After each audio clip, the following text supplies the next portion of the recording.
Director, there is always a lot of talk during this legislative session as things come up each and every session, and that is just the overall availability of space with our corrections facilities. There have been talks of just the overcrowding that's happening. What update can you give us right now on how things are going, just number-wise, when we look at those in a prison and the overcrowding issue that seemingly it always is before the legislature? Okay, we have about a little over 3,700 individuals in our custody and care now, both male and female.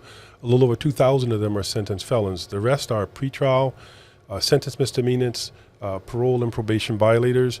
We don't have room for them here in the state, so we have to keep about a little over 800 folks on the mainland. Now, I must say, we reduced that number of folks on the mainland substantially in the last year and a half due to policies I put in place that we would not send nonviolent Class C felony offenders there. And I also would like to state that our overcrowding is not in our prisons. It's actually in our jails, like HCCC and OCCC. That's where we have a lot of pretrial folks who simply can't bail out. We have folks in our custody who have $10, $15, $20, $50 bail, but it's costing us and taxpayers between $253 and $260 a day.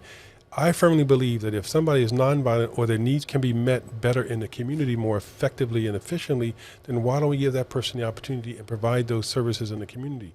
We then can reduce our population in our jail, reduce the rampant overcrowding, but at the same time, we can help reduce recidivism by providing those services